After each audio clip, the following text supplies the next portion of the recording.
Bismillahirrahmanirrahim. Assalamualaikum warahmatullahi wabarakatuh.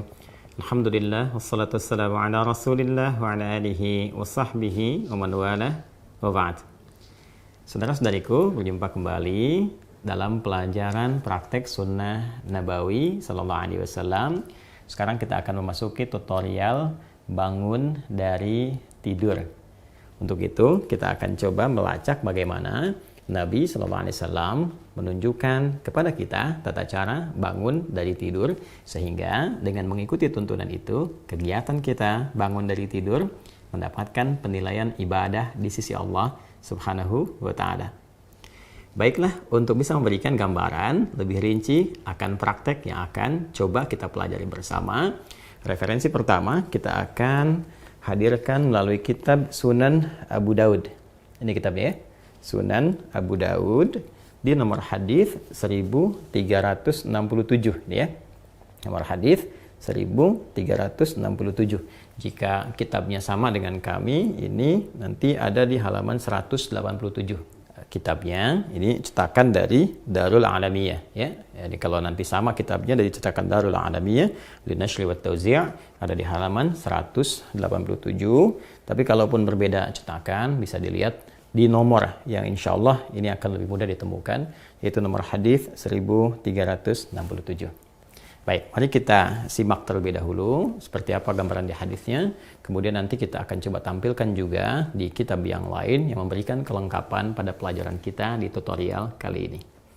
Bismillahirrahmanirrahim. Qala haddatsana al-Qa'nabi an Malik an Makhramah ابن سليمان عن كريب مولى ابن عباس رضي الله تعالى عنهما أن عبد الله بن عباس رضي الله تعالى عنهما أخبره أنه بات عند ميمونة زوج النبي صلى الله عليه وسلم وهي خالته قال.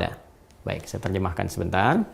Ini disampaikan oleh Imam Abu Daud menyampaikan kepada kami Al-Qa'nabi dari Malik dari Makhramah bin Sulaiman dari Quraib.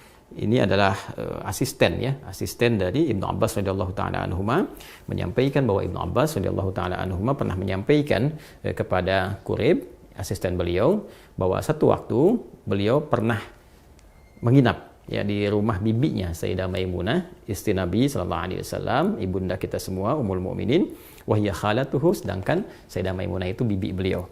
Kemudian qala, maka Ibnu Abbas radhiyallahu taala anhu mengabarkan bagaimana suasana saat beliau menginap di sana. Fattaja'tu fi ardi al-wisadati wa taja'a Rasulullah sallallahu alaihi wasallam wa ahluhu fi tuliha. Fanama Rasulullah sallallahu alaihi wasallam hatta idza intasafa al-lailu aw qablahu biqalilin aw ba'dahu biqalil istayqadha Rasulullah sallallahu alaihi wasallam.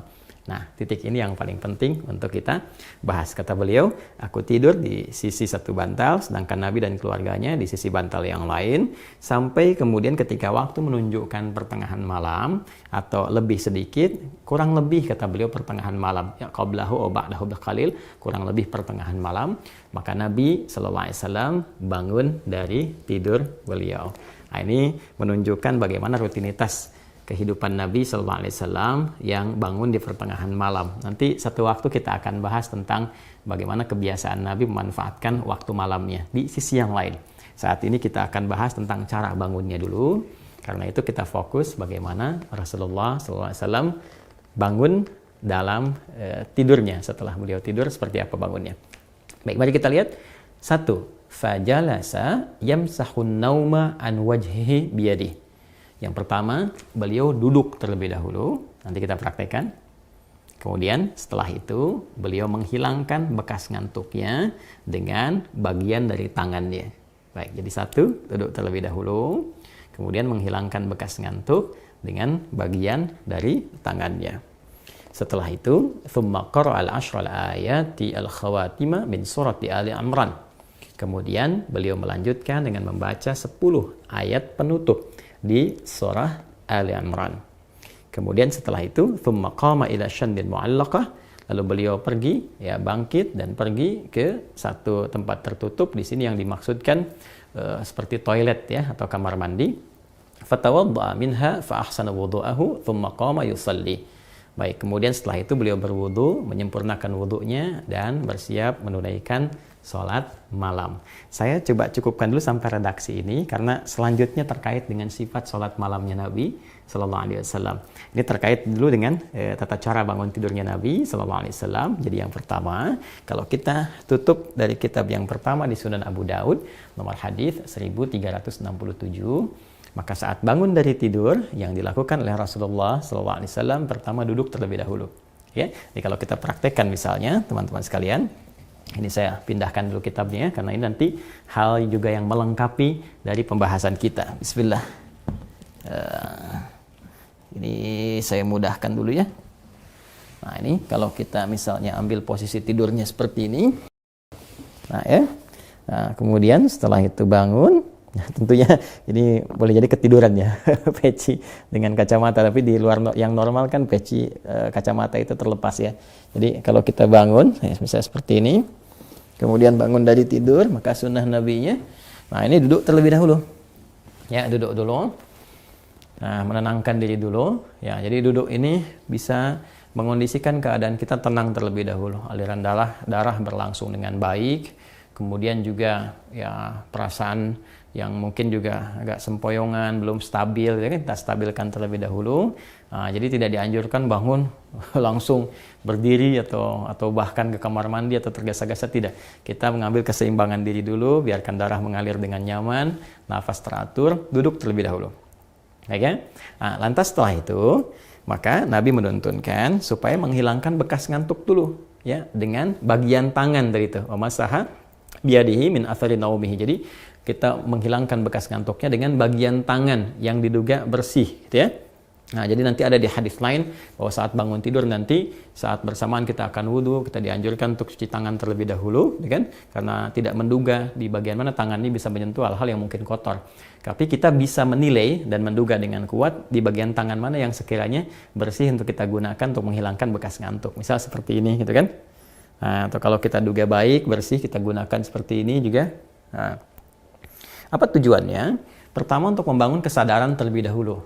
Ya, sebelum kita berdoa atau sebelum membacakan ayat-ayat atau kalimat thayyibah, supaya doa yang dibacakan, ayat-ayat Quran yang dibacakan, kemudian nilai-nilai spiritual yang dimohonkan kepada Allah itu tersambungkan dengan khusyuk. Ya, bisa khusyuk, bisa benar, terasa dalam jiwa. Karena beda rasanya ketika Anda bangun tidur masih ngantuk berdoa misalnya. Doa bangun tidur itu kan, atau baca beberapa ayat dari Al-Quran itu rasa kejiwanya akan berbeda dibandingkan ketika Anda menghilangkan rasa kantuk, ya, kemudian sudah mulai agak fokus, sudah lebih baik, ya. Kadang-kadang kan ada yang baru begini, bangunnya jam 3 kan, tapi yang begini, tiba-tiba lihat jam, udah jam 4, ternyata 1 jam nggak sadar begini kan. Nah, karena itu tidak dalam jeda yang lama, nggak pakai lama, jadi duduk, kemudian hilangkan bekas ngantuknya, seperti ini, ya, bisa demikian. Setelah kita duga cukup baik, kita hilangkan bekas ngantuk, maka di Sunan Abu Daud tadi menunjukkan kepada kita membaca 10 ayat penutup di surah Ali Imran. Ya, kalau asyarat itu bisa berarti 10 pas atau 10 bisa lebih dikit. Ya, seperti Al-Arba'in An-Nawawiyah itu kan kalau diterjemahkan 40-an bukan 40 pas. Ya, karena di situ ada 42 hadis walaupun kita sebutnya arba'in. Di asyarat di sini bisa juga diartikan misalnya 10 lebih sedikit atau misalnya kita ambil 11 lah ya dari ayat 190 misalnya sampai dengan ayat ke-200. Kan kalau kita hitung 190, 191, 192, 193, 194, 195, 196, 197, 198, 199, 200 kan 11 ayat ya. Itu yang dimaksudkan. Jadi tidak harus pas di 191 mulainya, kita bisa mulai di 190. Di inna fi khalqis samawati wal ardi wa ikhtilafil laili wan nahari la ayatin liulil albab sampai dengan ayat ke-200-nya. Ya, kalau kita ingin membiasakan, nah boleh. Ya, misalnya ya kita simpan mushaf dulu di samping, sebelum tidur kita mulai mencoba menghafalkan pelan-pelan, ya belajar. Ya, walaupun Ustaz saya belum hafal, enggak apa-apa, sambil berproses. Hari ini kita hafalkan 1 ayat dulu. Yang penting ada dorongan kuat untuk mengikuti sunnah Nabi Sallallahu Alaihi Wasallam. Dan di balik ayat yang kita bacakan ini, itu nanti ada hikmah-hikmah yang sangat dalam. Bagaimana aktivitas kita setelah bangun dibimbing oleh Allah sehingga semua jadi ibadah, memandang semua apa yang kita kerjakan baik di langit, di bumi, semua ciptaan Allah itu mendekatkan diri kita kepada Allah, bukan sekedar berputar-putar bekerja. berangkat gelap, pulang gelap, tapi Allah akan bimbing kita bagaimana menjadi pribadi yang ulul albab yang sesungguhnya, bisa mendapati esensi dalam kehidupan. Nanti ayatnya luas sekali dalam kajian tafsir, kita bisa uraikan. Jadi kita ambil dulu, duduk, hilangkan bekas ngantuk, membaca kurang lebih 11 ayat di penutup surah Ali Imran, sambil belajar, boleh satu ayatnya. Kalau belum misalnya menghafal ya bertahap kita lakukan. Kemudian seperti kita ketahui, ada doa juga kan yang sering kita bacakan ya. Masih ingat kan doanya? Alhamdulillahilladzi ahyana ba'dama amatana wa ilaihin nusyur. Nah, itu doanya ada di kitab Sahih Al-Bukhari. Nah, ini ya. Kita ada kitabnya juga Sahih Al-Bukhari di nomor hadis 7394. Ya, kita lihat paling kanan sebelah bawah. 7394. Jadi kalau nomornya insya Allah teman-teman sekalian sama. Jadi kalaupun ada perbedaan misalnya di cetakan kitab ini yang punya saya masih sama, Darul Adawiyah li Nashr wa Tauzi' di halaman 1076. Ya, saya pakai kacamata sebentar ya biar lebih jelas. Ya, nih halaman 1076 nih ya. Nah, kemudian nomor hadisnya 7394 seperti saya sampaikan tadi ya.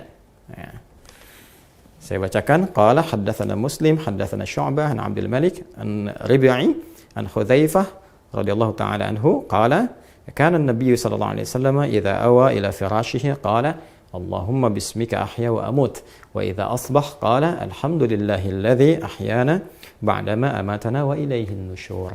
Disampaikan oleh sahabat Hudzaifah radhiyallahu taala anhu, beliau menyampaikan adalah kebiasaan Rasulullah sallallahu alaihi wasallam jika beliau menuju tempat tidurnya ya untuk tidur, maka beliau berdoa kepada Allah, Allahumma bismika ahya wa amut. Ya Allah, ya kan?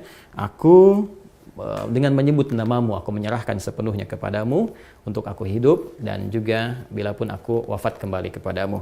Kemudian wa idza asbah, jika beliau bangun dari tidurnya, maka beliau berkata dengan bermohon pada Allah Subhanahu wa taala, alhamdulillahilladzi ahyana ba'dama amatana wa ilaihin nusyur. Segala puji bagi Allah Subhanahu wa taala yang telah menghidupkan kami, ya menghidupkan kita semua setelah Allah Subhanahu wa taala mewafatkan sementara waktu. Bisa Allah mematikan dalam tidur tadi tapi memberi kesempatan hidup sesuai dengan ajal, wa ilaihin nusyur, dan kita semua pasti akan kembali kepada Allah Subhanahu wa taala. Nah, kalau kita gabungkan ya di hadis Al-Bukhari ini dengan di hadis yang Sunan Abi Daud, kita akan temukan satu perpaduan yang sangat indah, bahwa bangun dari tidur, kalau kita satukan ya, bisa duduk terlebih dahulu, hilangkan bekas ngantuknya, ya kan? Setelah itu membaca kurang lebih 11 ayat penutup surah Ali Imran, baru kita bacakan doa bangun tidur tadi. Alhamdulillahilladzi ahyana ba'dama amatana wa ilaihin nusyur. Dan ingat, setelah membaca doa tadi, kita berkomitmen kepada Allah. Ya Allah, terima kasih, kalau bahasa bebasnya ya. Ya Allah, terima kasih telah memberikan kepadaku kesempatan kembali untuk beraktivitas. Ya, bisa saja Engkau wafatkan aku dalam tidur tadi. Engkau berikan aku kesempatan kembali untuk beraktivitas sesuai dengan ajalku. Wa ilaihin nusyur, maka aku berkomitmen. Berikan aku kesempatan untuk beraktivitas, menyebar, dan aku berjanji mencari bekal terbaik sebagai persiapan kembali kepada Allah Subhanahu wa taala. Karena nusyur itu artinya berpencar untuk kembali ke asal. Jadi kita komitmen setiap bangun tidur, hari ini aku akan beraktivitas, ya, aku akan menjelajah kehidupan di muka bumi, dimanapun aku bekerja, aku niatkan mencari bekal. Nah, supaya saat kapanpun kembali kepadamu, ya Allah, bekalku telah siap, lebih baik daripada hari-hari sebelumnya. Karena itulah di riwayat-riwayat yang masyhur, Nabi sebelum tidur itu mengevaluasi diri, beristighfar. Kalau bahasa kita kan mengecek, ya, apa yang kurang yang sebelumnya, ini petunjuk kepada kita. Yang kurang sebelumnya kita coba sempurnakan, yang salah-salah kita istighfari, sehingga saat bangun kita sudah punya program kegiatan yang akan kita sempurnakan dari masa-masa sebelumnya yang telah kita lalui. Setelah itu, apa yang dilakukan Nabi, apa yang dicontohkan Nabi, ikuti terus dalam program tutorial sunnah Nabawi Sallallahu Alaihi Wasallam. Adi Hidayat, Assalamualaikum warahmatullahi wabarakatuh.